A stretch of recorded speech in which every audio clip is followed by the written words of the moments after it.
माबाफोर गोरोन्थि जादोंब्ला जोंखौ निमाहा खालामगोन होननानै आं खर' गंग्लैयै बयनिबो सिगाङाव आफादि जानानै निमाहा बिग्रोनाय थाबाय। थांनाय 10 जानुवारि 2020 मायथाइयाव जोङो म्यानमार आरो भुटान हादरनिफ्राय ओंखारबोनानै दुलाराय बर' रायजो राजानि खावलायनाय लेखा बर'नि समाजारि आरो राजखान्थियारि हान्जाफोरनि खावलायनाय लेखा बर'फोरनि मेलेमजिबि बिथांमोननि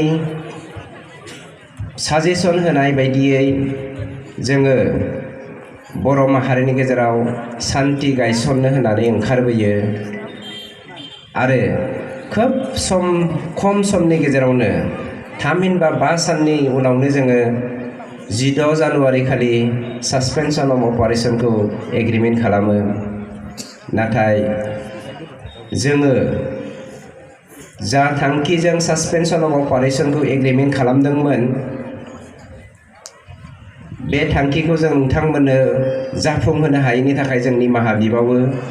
मानोना रायजो राजाया मोनसे मिजिं दङमोन, उदां हादोर नागिरग्रा मोनसे सोमावसारगिरि आगजु हमग्रा आफादफोरा स्टेट नङालासिनो टेरिटरिबो नङालासिनो बर'लेण्ड टेरिटरियेल रिजनखौ लानायनि थाखाय माखासे आफसोस, बे आफसोसफोरखौ गोबां मेलेमजिबि बिथांमोना जोंनिसिम फोरमायहरदों नोंथांमोना माबा मोनसे गोरोन्थि मावबाय खोमा होननानै। जेखियानो जायाथों जालांनांगौआ जालांबाय, जा मोनगोन जा मोनदों बेखौ जोङो माबोरै मावलांगोन राननानै जोङो बर' हारिखौ जौगाहोनायाव बयहाबो मा मावनांगौ खामानि दङ आं बेखौसो सुंद'यै बुंनो नागिरदों। मानोना जोंनि गेजेराव आलासिफोर दंबावो, बिथांमोनाबो गासैखौबो बिजिरनानै होगोन। बयनिबो गिबियाव नांगौ जोंनो खौसेथि। थांनाय 27 जानुवारि 2020 बोसोरावहाय जेब्ला जोङो थामथि बर' एकर्डखौ खालामदोंमोन, बे समावहाय मानसिफोरनि गेजेराव मोनसे सोंथि फैदोंमोन। जाय बिथांमोना बर' एकर्डखौ लाबोबाय बिथांमोना इन्टारिम मोनसे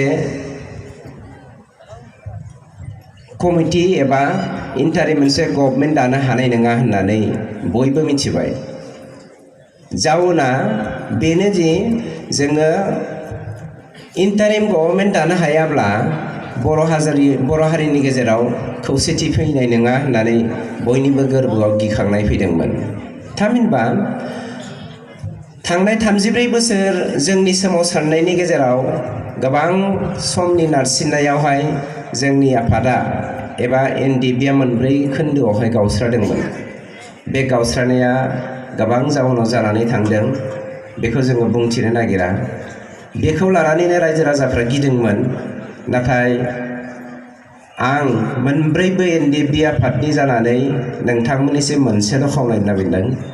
जोङो थांनाय 15 बोहैथि दाननि 15 थारिख खालि जोङो खौसे जाबाय आरो खौसे जानानै जोङो मोनसे क'अर्डिनेशन कमिटि दादों आरो बे क'अर्डिनेशन कमिटिनि गेजेरजोंनो जोङो माब्रै दावगालांनानै नोंथांमोननि हेफाजाब मोननानै जोङो BTR एकर्डनि दफाफोरखौ मावफुंलांनो हागोन बेखौ जोङो नेनानै थागोन। खौसेथि होननाय लोगो लोगोनो दानिया मोनसे बाथ्रा फैदों, राजखान्थि आरो अराजखान्थियारि खौसेथि। मोनफ्रोमबो अराजखान्थियारि बर' हान्जाफोरा खौसेथि जानो हायो, नाथाय राजखान्थिनि जा प्रिन्सिपल बे प्रिन्सिपला राजखान्थिगिरिफोरखौ मालाबाबो खौसे खालामनो हाया। जोङो